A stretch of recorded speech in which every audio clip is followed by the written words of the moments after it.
Nagkatensyon naman sa COC filing sa Sharif Agwak, Maguindanao del Sur. 5 ang sugatan matapos tamaan ng bala. Nasa frontline ng balitang yan, si Mon Gualvez.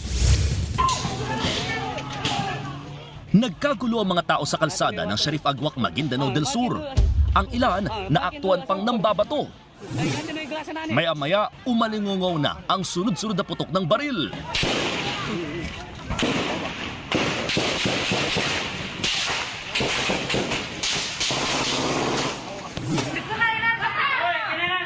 Sa isa pang video, maririnig ang pakikipagtalo ng ilang residente sa mga nasa labas ng bakod hanggang sa magkabarilan ulit.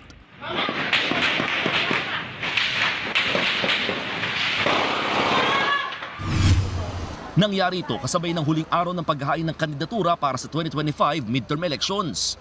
Sa paunang investigasyon, aabot sa 5 ang sugatan matapos tamaan ng mga bala. Nagkaroon po ng putukan dyan po sa labas. In front dito, dyan sa kabilang highway, opposite ng highway. And of course, nandito yung tropa natin, yung Army at saka PNP. And then nag-react sila.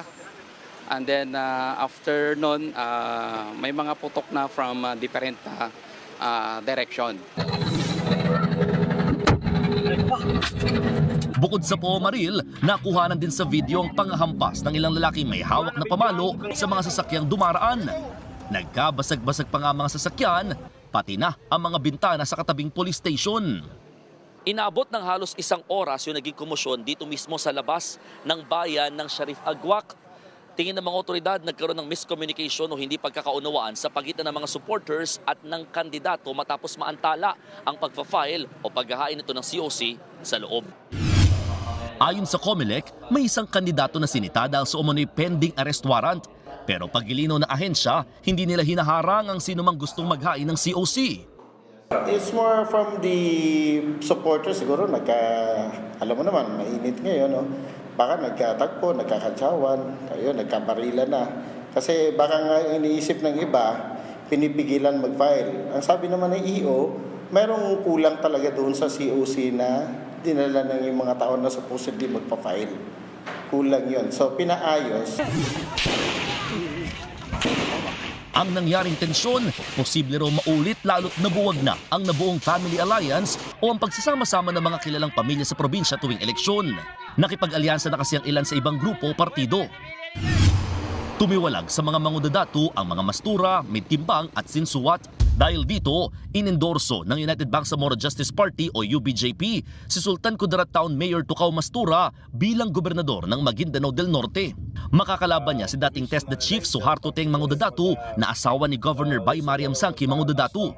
Si Bay Mariam ay re-electionist naman sa pagkagobernador sa Maguindanao del Sur at makakalaban ngayon ni Ali Midtimbang, tatay ng kanyang Vice Governor na si Nathaniel.